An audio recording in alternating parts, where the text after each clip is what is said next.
Hello. So today in your course of microeconomics, we are going to start a new topic, preferences. Now, what is preference? किसको बोलते हैं preference? Suppose मैं आपसे पूछता हूं कि आपको चॉकलेट ज्यादा पसंद है या आइसक्रीम ज्यादा पसंद है? आप चॉकलेट पसंद करते हैं कि आइसक्रीम पसंद करते हैं? कुछ बच्चे बोलेंगे सर मेरे को ना चॉकलेट ज्यादा पसंद है, आइसक्रीम भी पसंद है मगर चॉकलेट मुझको ज्यादा पसंद है। कुछ बच्चे बोलेंगे सर मेरे को आइसक्रीम ज्यादा पसंद है, चॉकलेट भी पसंद है मगर आइसक्रीम ज्यादा पसंद है। और कुछ मेरी तरह के लोग होंगे, बोलेंगे भाई दोनों ही बहुत मीठे हैं, मैं इनमें से दोनों को पसंद नहीं करता हूं। ठीक है, तो अब ये हर आदमी का अपना एक विचार है, अपनी एक समझ है, ठीक है, अपनी इच्छा है। तो सब्जेक्टिविटी इन्वॉल्व है यहाँ पर। हर आदमी किसी एक बंडल को, किसी एक गुड को, किसी एक कमोडिटी को दूसरे से ज्यादा पसंद कर सकता है, और दूसरा आदमी हो सकता है उससे उल्टी सोच रखता हो। अभी अभी इलेक्शन कंक्लूड हुए हैं, कुछ लोग बीजेपी को सपोर्ट करते हैं, कुछ कांग्रेस को सपोर्ट करते हैं, कुछ आम आदमी पार्टी को सपोर्ट करते हैं, सबकी अपनी अपनी प्रेफरेंस है। ठीक है, तो सब्जेक्टिविटी इन्वॉल्व है। ऑब्जेक्टिव और सब्जेक्टिव में क्या डिफरेंस होता है? ऑब्जेक्टिव मतलब यह है कि सब लोग सब लोग एक ही आंसर पे पहुंचेंगे, एक ही बात करेक्ट हो सकती है। सब्जेक्टिविटी में क्या हो सकता है कि कुछ जगहों पर आपको लगता है ये ज्यादा अच्छा है, कुछ जगहों पे वो ज्यादा अच्छा लगता है, कुछ जगहों पे वो ज्यादा अच्छा लगता है। ठीक है, तो हम जब प्रेफरेंस को डिफाइन करते हैं तो कैसे डिफाइन करते हैं? Preferences are subjective individual tastes. लिख लेते हैं,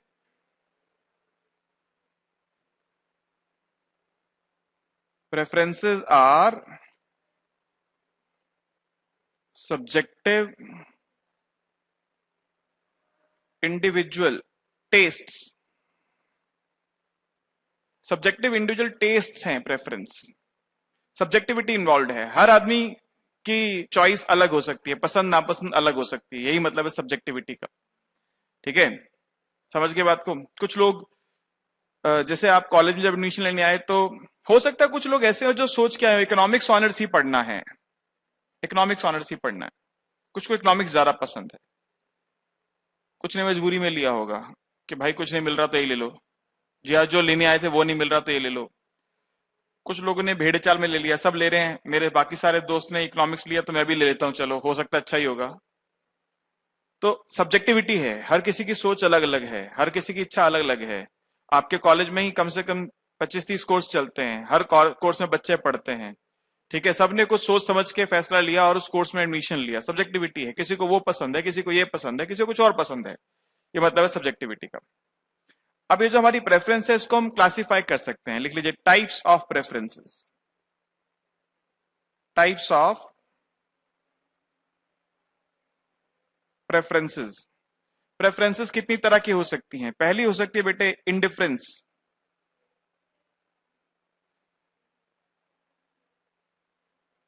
क्या मतलब इंडिफरेंस का? Consumer finds two goods equally good, या consumer likes two goods equally good, दो या two commodities equally good. Two goods equally good, बच्चे हैं गुड भी गुड, दोनों चीजें गुड हो रही है। Consumer finds to commodities equally good, उसके लिए दोनों इक्वली गुड हैं। जैसे आप कॉलेज में एडमिशन लेने आए तो आपने कॉलेज तय करा, मुझे इस कॉलेज में दाखिला चाहिए, मैं कॉमर्स साइड से पढ़कर आया हूं, मुझे बीकॉम मिल जाए तो भी ठीक है, इको मिल जाए तो भी ठीक है, मेरे दोनों में कोई फर्क नहीं पड़ता, जो मिल जाए लेकिन कॉलेज ये चाहिए। तो इन दोनों कोर्सेज में आप क्या है? इंडिफरेंट है। इसका सिंबल क्या है? ये सिंबल है,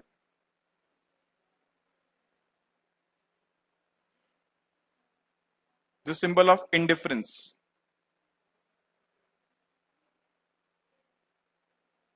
तो अगर हम ऐसा लिखते हैं x1 y1, ये सिंबल x2 y2, इसका मतलब क्या है? इसका मतलब है consumer is indifferent between bundles x1 y1 and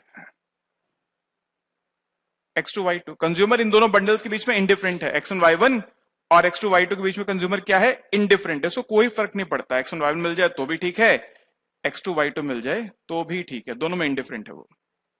ठीक है जी, बात क्लियर। दूसरा है जी स्ट्रिक्ट प्रेफरेंस।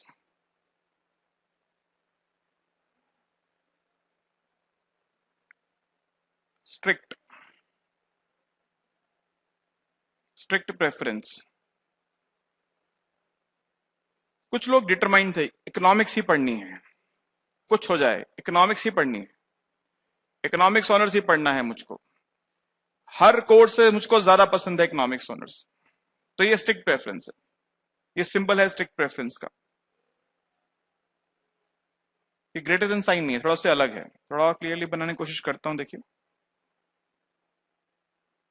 ये सिंबल है, तो अगर हम ये लिखते हैं ए, ये सिंबल बी, जिसका मतलब है कंज्यूमर स्ट्रिक्टली प्रेफर्स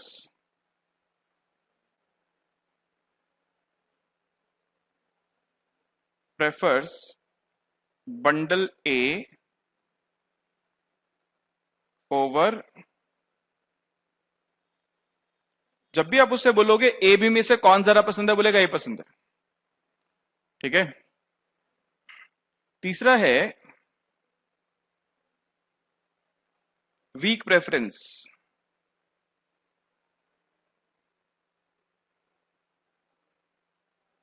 अभी वीक प्रेफरेंस क्या है? A is at least as good as B. यहां पे स्ट्रिक्ट में क्या था? A is better than B, A is superior to B, obviously for some person. Now weak preference means bundle A is at least as good as bundle B. Bundle A is at least as good as bundle B. तो A जो है B के मुकाबले पसंद है, लेकिन कभी कभी आप इंडिफरेंट भी होते हैं। एटलीस्ट मतलब ग्रेटर देन इक्वल टू, ये पढ़ते हैं ना मैथ्स में। एटलीस्ट मतलब क्या होता है? Greater than equal to. तो A इज या satisfaction from A is greater than और equal to satisfaction from B. अब क्योंकि इक्वल टू भी हो सकता है तो वहां पे ये वीक प्रेफरेंस है। चाय लेंगे या कॉफी? आपके घर गेस्ट आते हैं, पूछते हैं चाय लेंगे या कॉफी? बोलते हैं कॉफी लेंगे, चाय भी चलेगी। कॉफी लेंगे, चाय भी चलेगी। इसका मतलब क्या है? वैसे तो उनको कॉफी पसंद है, लेकिन वो चाय के साथ कभी इंडिफरेंट भी हो सकते हैं। तो coffee is weakly preferred over T. ठीक है। तो इसका सिंबल ये है बच्चों, ये सिंबल जो स्ट्रिक्ट प्रेफरेंस का था, इसके साथ हम ये एक इक्वल टू का साइन लगाते हैं। अगर लिखता हूं ए, ये सिंबल बी, तो कंज्यूमर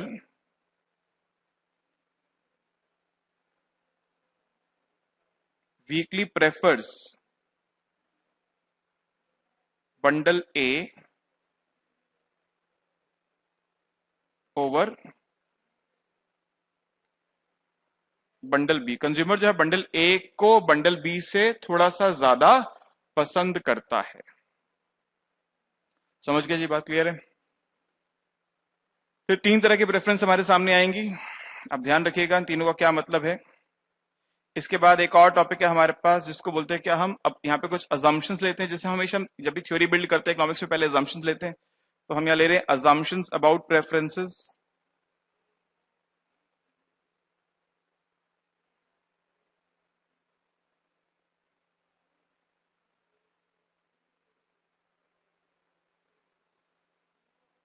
assumptions about preferences। क्या assumptions हैं जी? पहली assumption नंबर 1, पहली assumption कंप्लीट। क्या मतलब है जी कंप्लीट का? कंप्लीट कंप्लीट मतलब ये कंज्यूमर हमेशा दो बंडल्स को कंपेयर कर सकता है। Two bundles can always be compared. और सिर्फ कंपेयर नहीं कर सकता, रिजल्ट भी निकाल सकता है। So by complete we mean that consumer can always compare two bundles and obtain some result. Consumer can always compare two bundles and obtain some result. दो bundles को compare कर सकता है और किसी नतीजे पे पहुंच सकता है। ठीक है। अब देखिए, आप सपोज सिलेक्शन कर रहे हैं, किसी टीम में आप सिलेक्टर हैं और आपका क्राइटेरिया है इज टॉलर देन। आप एक एक करके लोगों को कंपेयर करते हैं और जो उनमें से लंबा होता है उसको सिलेक्ट कर लेते हैं। मान लीजिए 10 लोग हैं, ABCD ऐसे करके, ए को बी से कंपेयर किया, जो टॉल है उसको ले लिया, फिर बी को सी से कंपेयर किया, जो टॉल है उसको ले लिया। मान लीजिए सी टॉलेस्ट था, तो पहले ए सबसे छोटा है, फिर बी उससे बड़ा है, सी उससे बड़ा है, तो ए बी में कंपैरिजन में बी आ गया, बी सी कंपैरिजन में सी आ गया। लेकिन वो सी और डी ना एकदम बराबर हाइट के हैं, सी और डी एकदम बराबर हाइट के हैं, बाल बराबर डिफरेंस नहीं है दोनों की हाइट में। किसको लोगे? क्या करूं? जब ए और बी कंपैरिजन हुआ तो लिख दिया B is taller than A, B selected, A rejected. B C comparison हुआ तो लिख दिया क्या? C is taller than B, C selected, B rejected. अब जो सी और डी का सिलेक्शन कर रहा हूं तो दोनों एकदम बराबर हाइट के हैं। किसको लिखूं? सी इज टॉलर देन डी लिख दूं या डी इज टॉलर देन सी लिख दूं? नहीं लिख सकता आप, यहां कुछ नहीं लिख सकता मैं यहां पे, क्योंकि दोनों की हाइट एकदम बराबर है, तो कुछ नहीं लिख सकता। यानी ये प्रेफरेंस जो है कैसी है? कंप्लीट नहीं है। This preference is not complete, is taller then complete नहीं है। क्यों? क्योंकि अगर एक भी एक्सेप्शन है, एक भी ऐसी सिचुएशन हो सकती है जहां पर हम आंसर ना निकाल पाए, तो जो अजम्पशन है वो सेटिस्फाई नहीं होती है। ठीक है, समझ गए बात को? लेकिन अगर ये ऐसा होता, इज टॉलर देन की जगह इज एटलीस्ट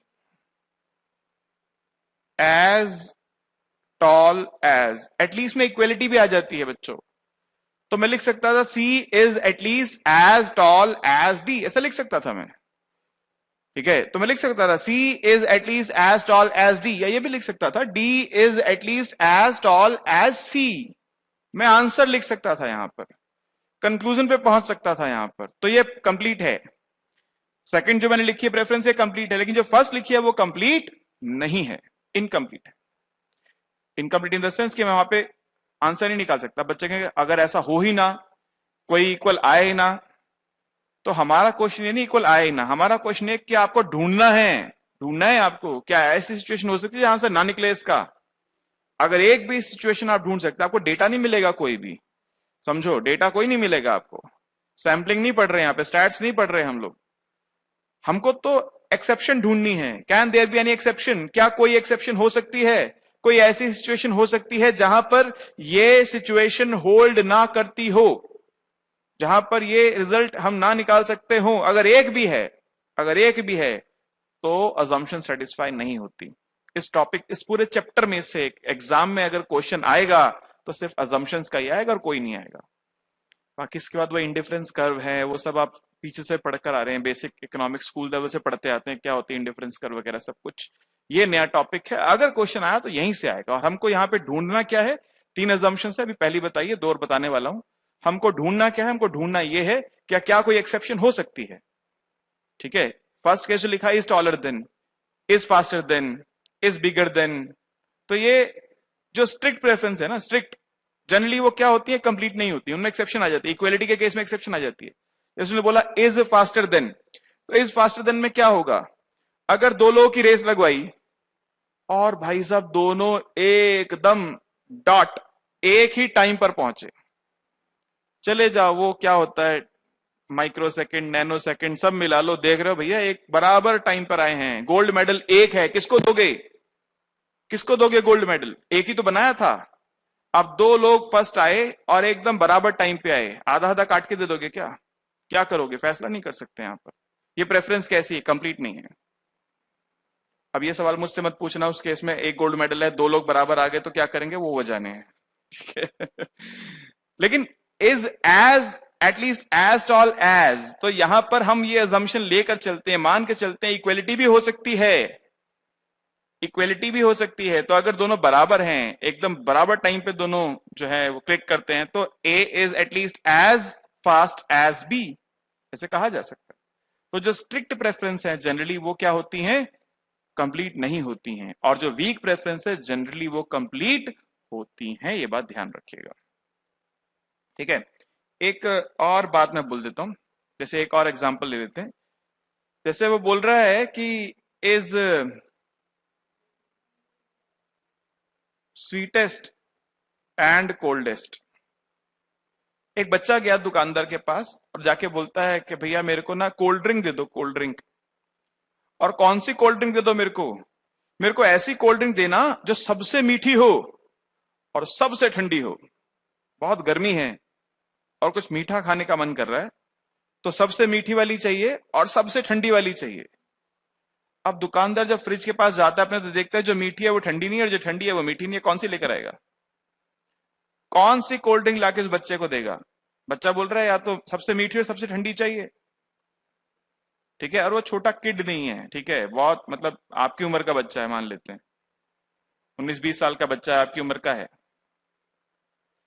तो अब यहां पर दुकानदार क्या लेकर आएगा? वो जिद नहीं कर रहा है, वो तो उसकी प्रेफरेंस है ना, स्वीटेस्ट चाहिए, कोल्डेस्ट चाहिए, वो स्टबर्न नहीं है, वो तो उसकी प्रेफरेंस है। ये ना समझा कि जिद्दी है बच्चा, वो तो उसकी प्रेफरेंस है, उसको सबसे ठंडी सबसे मीठी चाहिए। दुकानदार के पास जो ठंडी है वो मीठी नहीं है, जो मीठी है वो ठंडी नहीं है, क्या करेगा? नहीं लाके दे सकता, वापस आ जाएगा, पूछेगा दोबारा ये ठंडी है वो मीठी है, कौन सी दूं? इस प्रेफरेंस के बेस पे मैं तुम्हें कोल्ड ड्रिंक नहीं दे सकता हूं। तो ये क्या है? कंप्लीट नहीं है। एक फुटबॉल कोच है, वो चाहता है ऐसा प्लेयर लूं जो टॉलर भी हो, फास्टर भी हो, तेज दौड़ता हो और लंबा भी हो। जो टॉलर है वो फास्टर नहीं है, जो फास्टर है वो टॉलर नहीं है, किसको लेगा? नहीं ले सकता, कंप्लीट नहीं है। तो जब दो चीजें एक साथ हमें चाहिए, दो प्रॉपर्टीज एक साथ चाहिए, तो वो कंप्लीट कहां से होगी? उसमें हमेशा एक्सेप्शन पड़ा हुआ है। ऐसा हो सकता है कि जो टॉलर हो एक प्रॉपर्टी सेटिस्फाई कर रहा है, वो फास्टर नहीं है, जो फास्टर है एक प्रॉपर्टी सेटिस्फाई कर रहा है, वो टॉलर नहीं है। तो जब दो प्रॉपर्टीज आएंगी तो वो तो हमेशा इनकम्प्लीट होगा, कंप्लीट होगा ही नहीं। बड़ा आसान हो जाएगा आपके लिए उसको निकालना। तो समझ के बात क्लियर है? अच्छा, इकोनॉमिक एनालिसिस में बड़ा जरूरी होता है कंप्लीट होना, क्योंकि देखो इसके बिना तो गाड़ी आगे चलेगी नहीं, क्योंकि हम हमेशा कंपैरिजन करते हैं, हमेशा कंपैरिजन, हमेशा पूछते हैं। रैशनैलिटी पढ़कर आते हैं ना हम लोग, पीछे से पढ़कर आते हैं इकोनॉमिक्स में रैशनैलिटी। आगे जब इंडिफरेंस कर्व पढ़ाऊंगा फिर बताऊंगा आपको रैशनैलिटी।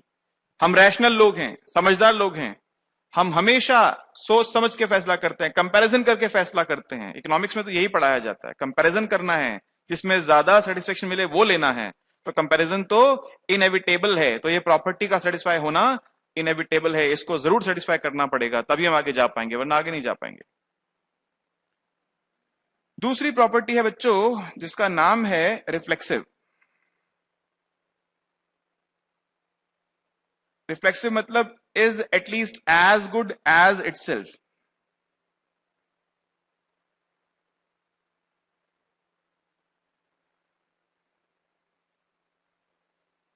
आप एक दुकानदार के पास गए, उसको बोला भैया पेप्सी दे दो, पेप्सी, ठीक है। दुकानदार गया फ्रिज के पास और उसके फ्रिज में बहुत सारी पेप्सी की बॉटल्स पड़ी थी, एक बॉटल निकाली, ला के आपको दे दी, आपने ले ली, पैसे दिए, घर आ गए। बड़ा नॉर्मल बिहेवियर है, कुछ एबनॉर्मल नहीं है इसमें, थोड़ी सी एबनॉर्मलिटी लेकर आते हैं। आप बोल रहे हैं अरे नहीं नहीं नहीं ये वाली नहीं, वो राइट साइड से तीसरी वाली बॉटल ला दे मेरे को, राइट साइड से तीसरी बॉटल। अब वो दुकानदार सोच रहा है भाई वो सारी तो एक जैसी हैं, इसमें क्या बुराई है? मैं फिर जाऊं फ्रिज के पास, दूसरा राइट साइड तीसरी ला के दूं तेरे को, इसमें क्या बुराई है? एक ही चीज तो है। रिफ्लेक्सिव मतलब यही है कि एज गुड एज इटसेल्फ, हर चीज अपने बराबर कम से कम सेटिस्फेक्शन देती ही है, ठीक है, एज गुड एज इटसेल्फ है। अब ये ज्यादातर ये प्रॉपर्टी ट्रिवियल इसलिए है, ट्रिवियल बोलते हैं इस प्रॉपर्टी को, इसको चेक करना नेसेसरी नहीं है हमारे लिए, क्योंकि ये बड़ी कॉमन सेंस की बात है कि ज्यादातर गुड्स इस प्रॉपर्टी को सेटिस्फाई करेंगे, ठीक है। ये जो बिहेवियर है ये चाइल्डिश है। मुझे याद है मेरी डॉटर जब बहुत छोटी थी, हम टॉफी उसको दिलाते थे तो बोलती थी पापा ये वाली चाहिए, वो जार में सबसे नीचे वाली टॉफी निकलवाती थी, यही वाली चाहिए। अब उसको लाख समझा लो बेटा सब बराबर हैं, कोई फर्क नहीं पड़ता, ऊपर वाली ले ले, ना ना यही वाली चाहिए नीचे वाली, तो वही निकलवा के ही लेती थी, ठीक है जी। तो बच्चों की एक अलग बात है, लेकिन जो रैशनल लोग हैं, बच्चे रैशनल नहीं होते, वही रैशनल होते हैं। तो जो रैशनल लोग हैं उनके लिए पेप्सी कोई भी मिल जाए फर्क नहीं पड़ता, उनको 10 में से कोई भी एक बॉटल उठा के दे दीजिए, फर्क नहीं पड़ेगा, at least as good as itself है। तो ए को हम ए से ही कंपेयर कर रहे हैं, यहां पर रिफ्लेक्सिव में क्या कर रहे हैं, ए इज कंपेयर्ड विद ए, किसी भी बंडल को खुद अपने आप से कंपेयर करते हैं। क्या मैं लिख सकता हूं ए इज टॉलर देन ए, ऊपर जो लिखा मैंने कंप्लीट के साथ टॉलर देन, क्या रिफ्लेक्सिव होगा? ए इज टॉलर देन ए। मेरा नाम धीरज सूरी है, मेरा नाम लिखा हुआ यहां पर, मैं लिख सकता हूं धीरज सूरी इज टॉलर देन धीरज सूरी, लिख सकता हूं क्या ऐसा? नहीं लिख सकता। मैं तो अपने से कैसे टॉलर हो जाऊंगा भाई? ए इज फास्टर देन ए, नहीं हो सकता। कोई अपने से कैसे फास्ट हो सकता है? ठीक है, तो ये जो प्रॉपर्टी है, अगर वही स्ट्रिक्ट प्रेफरेंस वाली कहानी आएगी जहां स्ट्रिक्ट प्रेफरेंस होगी, is taller then, is faster than, is bigger than, तो वहां पर ये प्रॉपर्टी होल्ड नहीं करेगी। लेकिन जो वीक प्रेफरेंस होगी वह होल्ड करेंगी। मैं कह सकता हूं A is at least as tall as A, I am as tall as my self, मैं अपने बराबर की हाइट का हूं। ठीक है, ये सेंटेंस में कोई गलत नहीं है। ठीक है, समझ गए बात को? और इसके बाद तीसरी चीज है हमारे पास, और वो है ट्रांजिटिविटी।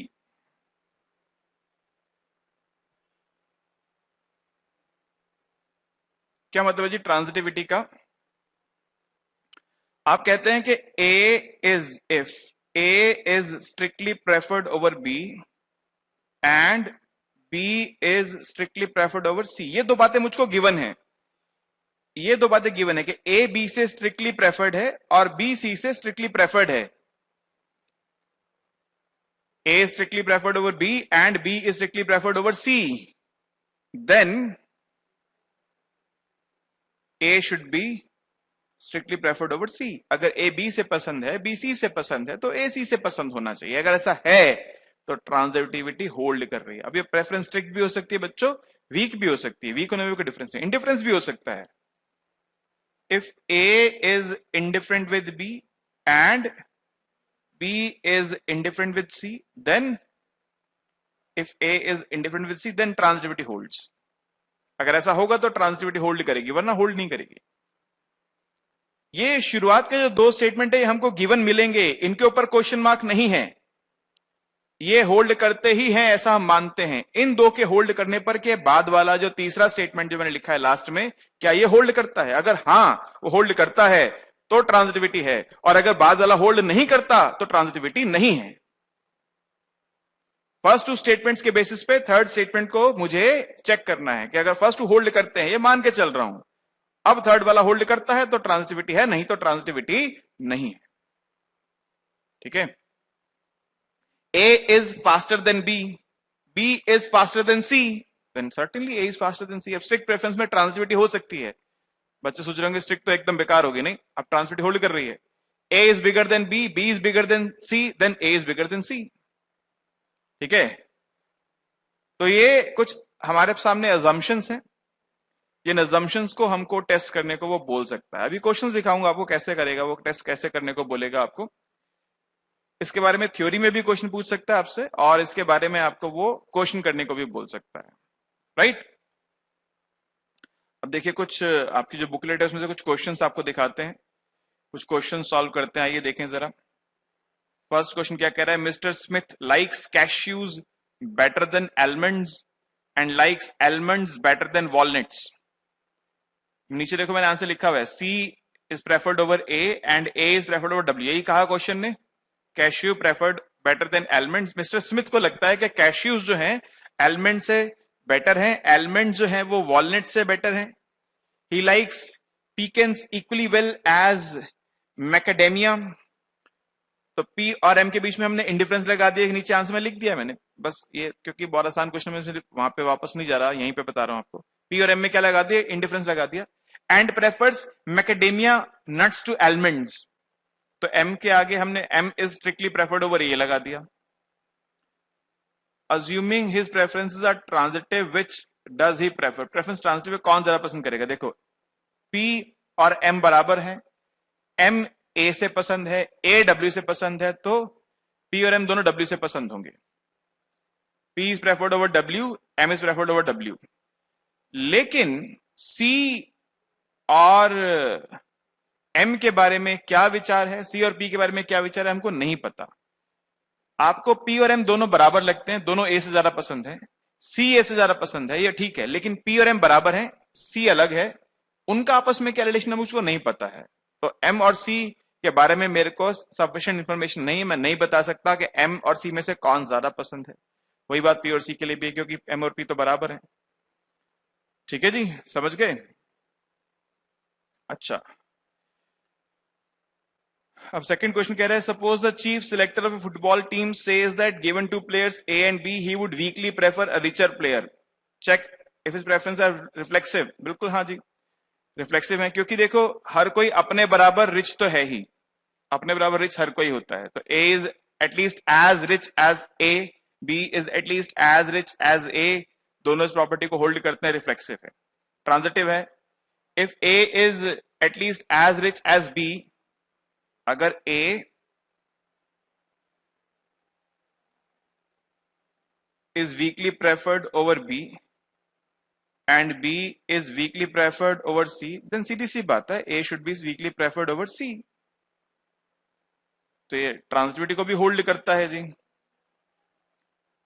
और कंप्लीट भी है जी, क्योंकि देखो A और B में से या तो A रिच होगा या B रिच होगा, या दोनों बराबर होंगे, तो हर केस में मैं ग्रेटर देन इक्वल टू लिख सकता हूं। अगर A ज्यादा रिच है तो A is preferred over B, B ज्यादा रिच है तो B is preferred over A, और दोनों बराबर हैं तो भी किसी को भी पहले बाद में लिख दो, फर्क नहीं पड़ता, फिर तो ये लिखना पड़ेगा थ्योरी मेरे को। If A is preferred over B I can write A is weakly preferred over B, if B is richer than A I can write B is weakly preferred over A, if both are equally wealthier equally rich I can write anyone as first anyone as second, so always I can write the answer, so preferences are reflexive as well, so complete as well, तो preference reflexive भी है, transitive भी है और complete भी है, तीनों properties को होल्ड करता है। समझ के बात क्लियर है? अगली प्रॉपर्टी देखिए जी, प्रॉपर्टी नंबर अगला क्वेश्चन नंबर 3 एग्जाम में आया हुआ है, देखिए रिसेंटली आया था, अब रिसेंट तो बहुत पुराना हो गया 2012। Consider the following binary relations defined over X where X is a set of human beings. अब ह्यूमन बीइंग्स के बारे में बात है, at least as tall as, taller than, is sister of, check if these relations satisfy, reflexive, complete, transitive। मैं बता चुका हूं आपको, ये फर्स्ट टू तो बता ही चुका हूं। At least as tall as complete है, क्योंकि ए और बी अगर बराबर हाइट के भी हों ऐसे लिखेंगे, अगर ए बी से टॉलर है तो लिखूंगा A is at least as tall as B, B A से टॉलर है तो लिखूंगा B is at least as tall as A. बराबर हाइट के हैं तो कोई भी पहले कोई बाद में लिख सकता हूं, ये तीनों बातें लिखनी पड़ेंगी मेरे को। टॉलर देन, इसमें अगर दोनों की हाइट इक्वल हो गई तो कंप्लीट नहीं है, मैं पहले कंप्लीटनेस की बात कर रहा हूं, ठीक है। इज सिस्टर ऑफ, ये कंप्लीट नहीं है। अगर सारे के सारे जेंट्स हैं वहां पर, जिस मीटिंग में आप खड़े हैं सब लोग जेंट्स हैं, तो किसको बोलोगे? Mohan is sister of Sohan, ऐसा बोल दोगे? नहीं बोल सकते, ठीक है। तो फर्स्ट कंप्लीट है, सेकंड थर्ड कंप्लीट नहीं है। रिफ्लेक्सिव की बात करें, I am at least as tall as my self, मैंने बताया था, तो रिफ्लेक्सिव है। A is taller than A, ये स्टेटमेंट गलत है, ऐसा नहीं कहा जा सकता। I am not taller than myself, तो ये भी रिफ्लेक्सिव नहीं है। इज सिस्टर ऑफ, कोई भी जैसे लिख दें Rita is sister of Rita, ये सही नहीं है, कोई लड़की अपनी खुद की सिस्टर कैसे हो सकती है, तो रिफ्लेक्सिव नहीं है। फर्स्ट रिफ्लेक्सिव भी है, कंप्लीट भी है, सेकंड थर्ड ना कंप्लीट है ना रिफ्लेक्सिव है। तीसरी बात ट्रांजिटिविटी, ए, ये तो मैंने ट्रांजिटिविटी बता दिया अभी अभी फर्स्ट वाले के लिए, तो A is at least as tall as B and B is at least as tall as C, then A is at least as tall as C, ये सही है जी। टॉलर देन में A taller than B, B taller than C, then A taller than C, transitive है जी। क्या sorry second वाला transitive है। अब third is sister of, क्या ये ट्रांजिटिव है? देखो Rita is sister of Geeta and Geeta is sister of dash. ये जो मैंने बोला था कि जो फर्स्ट टू हैं इनको ट्रू मान के चलना, इन पे नहीं शक करेंगे, ये सच है। रीटा गीता की सिस्टर है, गीता, अब लास्ट में डैश लिखा, वहां बॉय भी हो सकता है, लास्ट में गर्ल भी हो सकता है, वहां में कोई फर्क नहीं पड़ता बॉय हो गर्ल हो, लेकिन ये दोनों हम ट्रू होने चाहिए। इसके लिए सेकंड नंबर पे, फर्स्ट नंबर पे यहाँ पे गर्ल चाहिए, सेकंड नंबर पे यहाँ पे भी गर्ल चाहिए, ठीक है। अब लास्ट में कुछ भी हो फर्क नहीं पड़ता हमको। तो रीटा गीता की सिस्टर है, गीता मोहन की सिस्टर है, तो रीटा भी मोहन की सिस्टर होगी। रीटा गीता की सिस्टर है और गीता जो है सीमा की सिस्टर है, तो रीटा भी सीमा की सिस्टर होगी। तो लास्ट में कुछ भी हो, then Rita is sister of dash, Rita sister of dash, ठीक है। बात समझ गए? क्लियर है जी कहानी? तो ये स्टोरी किसकी है आपकी? This is the story of transitivity for the third bundle. Okay, right? आगे चलते हैं। ये फोर्थ क्वेश्चन टॉलर फास्टर वाला मैं बता चुका हूं, स्वीटर कोल्डर भी बता चुका हूं। सिक्स क्वेश्चन देखते हैं, आइए जरा।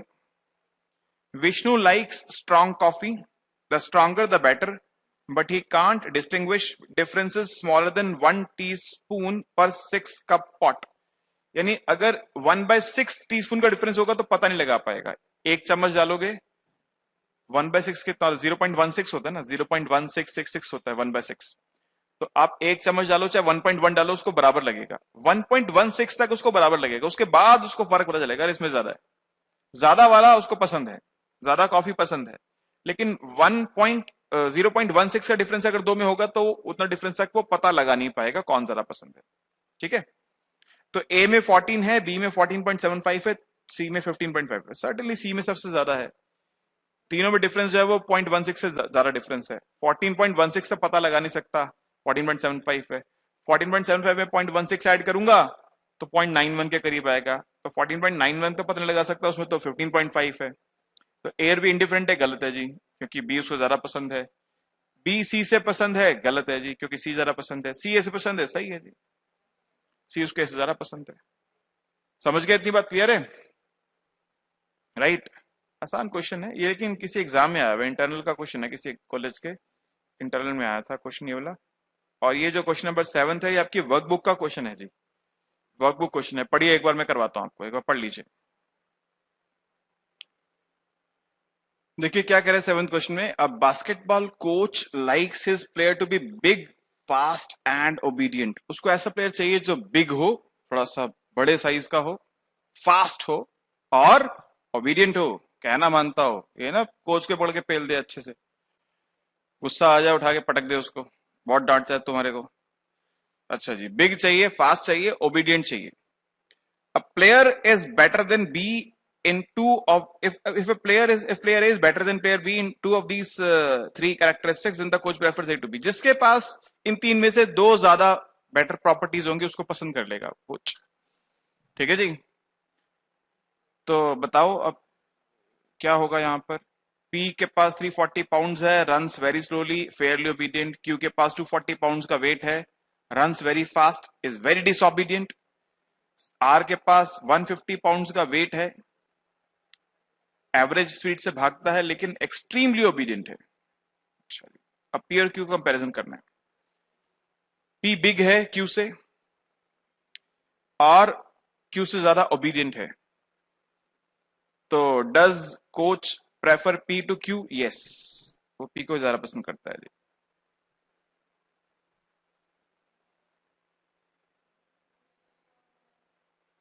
यस, इसका आंसर यस हो गया जी। Does coach prefer Q to R? क्या क्यू को पसंद करेगा आर से? क्यू बिग है आर के मुकाबले, तेज भागते आर के मुकाबले, सर्टनली दो प्रॉपर्टी सेटिस्फाई हो गई, तो क्यू और आर में क्यू को पसंद करेगा। बार बार चला जाता है,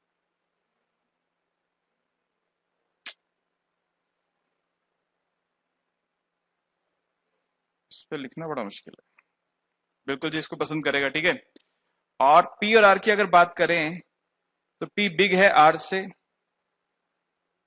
आर पी से ज्यादा तेज भागता है और ज्यादा ओबीडियंट है, तो ये नो हो गया जी, ये नो हो गया, क्योंकि वो आर को पी से पसंद करता है। देखो कहानी क्या हुई, कहानी ये हुई कि P is preferred over Q and Q is preferred over R, मगर R is preferred over P आ गया। ट्रांजिटिविटी वायलेट हो गई, यहां पर ट्रांजिटिविटी वायलेट हो गई। R कोच प्रेफरेंसेस ट्रांजिटिव, क्या प्रेफरेंस ट्रांजिटिव है? नहीं है जी, ट्रांजिटिविटी वायलेट हो गई है। वजह मैंने बता दी आपको, P Q से प्रेफर्ड है, Q R से प्रेफर्ड है, P R से प्रेफर्ड होना चाहिए मगर P R से प्रेफर्ड नहीं है, इसलिए ट्रांजिटिविटी वायलेट हो रही है। आर कोच प्रेफरेंस कंप्लीट हमेशा आंसर निकाल पा रहा है यहाँ पे तो। फॉर द, अब देखो इसके इस क्वेश्चन के दो पहलू हैं। इन जनरल, इन जनरल वो आंसर पे तब नहीं पहुंच पाएगा अगर दोनों की प्रॉपर्टी, दोनों की जो वो हैं फीचर्स मैच कर, एग्जैक्टली मैच कर जाए। दो लोगों की, दोनों एकदम बराबर वेट के हों, एकदम बराबर तेज दौड़ते हों, एकदम बराबर ओबीडियंस हो, तो मैच नहीं कर पाएगा। लेकिन इस डेटा में वो हमेशा आंसर पे पहुंच पा रहा है, हम हमेशा आंसर लिख पाए हैं, ठीक है, ए में भी लिख दिया आंसर, बी में भी लिख दिया, सी में, हम हमेशा यस नो बता पाए हैं कि कौन ज्यादा पसंद है, हमेशा डिसाइड कर पाए हैं। तो for this data yes preferences are complete, but in general लिखना पड़ेगा for this data yes preferences are complete, but in general if any two players have same characteristics then the coach might not be able to decide, ठीक है। अब नीचे, now coach has changed his preferences if player A is better than player B in all three characteristics। अब वो कह रहा है मैं तभी चुनूंगा जब तीनों बढ़िया होंगे, तभी चुनूंगा। बिग होना चाहिए, फास्ट होना चाहिए, ओबीडियंट होना चाहिए, जिसमें तीनों चीजें ज्यादा होंगी उसको चुनूंगा, ठीक है जी। Are coach new preferences transitive, अगर ए बी से अगर उसको पी क्यू से पसंद है, अगर मैं बोल रहा हूं अगर, if P is preferred over Q, तो P is bigger faster and more obedient than Q, and Q is preferred than R is bigger faster and more obedient than R, तो सर्टेनली ऐसा होगा P is preferred over R. तो transitive का लिखना पड़ेगा इस बात को। If P is preferred over Q then P is bigger faster and more obedient than R. If R is preferred over Q then R is bigger, faster and more obedient than Q, then certainly P would be preferred over Q, ठीक है। तो transitive तो है, मगर complete होंगी क्या यहां पर? कंप्लीट नहीं है, कि ऐसा कोई भी नहीं है जिसमें तीनों चीजें ज्यादा हो। इन जनरल कंप्लीट हैं, ठीक है, इन जनरल तो कंप्लीट हो सकती हैं, लेकिन यहां पर इन जनरल में भी अगर इक्वलिटी आएगी तो कंप्लीट नहीं होंगी सर्टेनली, ये बात तो रहेगी हमेशा ही। स्ट्रिक्ट प्रेफरेंस में ये समस्या तो रहती है, इस डेटा में कंप्लीट नहीं है, क्योंकि इस डेटा में क्या समस्या है, किसी के पास भी तीनों प्रॉपर्टीज नहीं है, तो ये इन जनरल भी कंप्लीट नहीं होंगी ये प्रेफरेंस, क्योंकि इक्वलिटी होने पर वो डिसाइड नहीं कर पाएगा। और इस डेटा में तो कंप्लीट है ही नहीं, क्योंकि ऐसा कोई भी नहीं है जिसके तीनों कैरेक्टरिस्टिक्स दूसरे से ज्यादा हो, तो कभी फैसला नहीं कर पाएगा किसको लेना है। पी क्यू कंपेयर करेगा तो पी के पास दो फीचर्स ज्यादा है क्यू से, तीनों ज्यादा नहीं है। क्यू के पास आर से दो फीचर ज्यादा, तीनों ज्यादा नहीं है। और आर के पास पी से दो फीचर ज्यादा, तीनों ज्यादा नहीं है, तो कभी फैसला नहीं कर सकता। हम तो कहते हैं एक भी एक्सेप्शन हो गई तो वो कंप्लीट नहीं है, यहाँ तो एक्सेप्शंस की बाढ़ लगी हुई है, हर जगह एक्सेप्शन है, तो ये प्रेफरेंस कंप्लीट नहीं है। समझ गए जी बात को? क्लियर है? तो ये कुछ न्यूमेरिकल से कुछ अभी थ्योरी क्वेश्चंस करें, इसके आगे जो क्वेश्चंस हैं वो इंडिफरेंस कर्व के आगे पढ़ाऊंगा, इंडिफरेंस कर्व फिर डिस्कस करेंगे, राइट? ठीक है, ओके जी, गुड बाय, थैंक यू।